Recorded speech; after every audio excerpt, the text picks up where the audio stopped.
Okay, this video is Internist conversation number 30, and so I'll give you the backstory. This is an internal medicine doctor. He's an excellent doctor. He's in a big university group of internal medicine doctors, and he's the best one in the group. If a patient doesn't like a doctor, there's a whole bunch of them, the patient can just switch to a different doctor. That's an option they have within their group. So the internist says to me, he goes, he says, I got fired by another patient. I said, I say, what happened? The internist says, same old story. I recommended a low-fat vegan diet and then a follow-up visit. The patient prefers taking pills. He then calls the clinic and asks if he can see a different doctor for future visits. That's the 5th patient who's fired me in the last 3 years. Oh, and 1 patient fired me for mentioning God. Me, why? Internist says, it's just that, when I said as far as God's concerned, I said the low-fat vegan diet's been around, and I quoted Genesis, 129.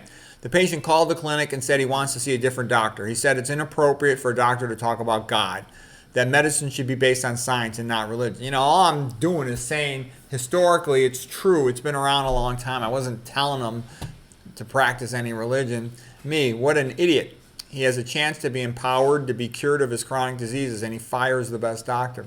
Internist.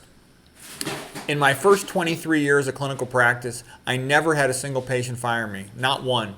He says, now in the last 3 years that I've been recommending the low-fat vegan diet, I've been fired by 6 patients, including this Genesis quote for firing me. He says, some of these patients, they just don't like having to take responsibility for their diet and having to change their habits. Me, yeah, I know.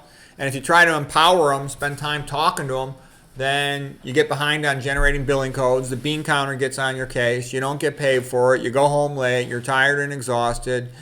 And the patients, like I said, they don't like it. They start coming up with every excuse they can.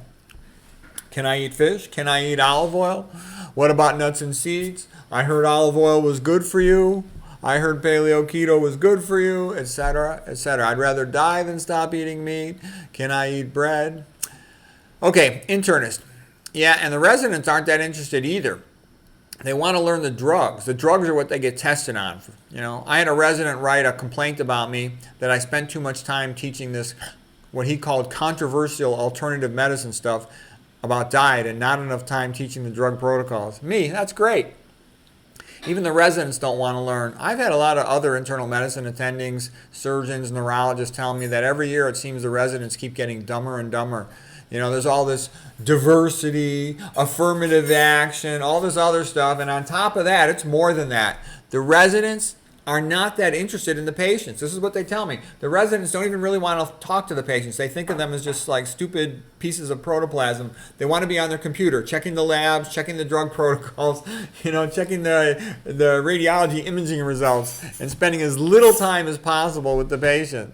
They're not interested in the actual patients. That's what I keep hearing from all these doctors more and more. Internist. Oh, yeah, and another thing. AI is bullshit. He says AI in medicine is just going to be used to sell more drugs. I said, of course. AI is going to be based on a panel of experts who come from big-name universities, and all the doctors will be receiving monies from the drug companies. And then they're going to give these consensus panel recommendations to write the standard drug protocols, and they're always going to recommend more drugs, and it's going to be the new drugs in particular, the ones that are still on patent so they can charge more money. Yeah, internist, yes, of course. It's a big joke.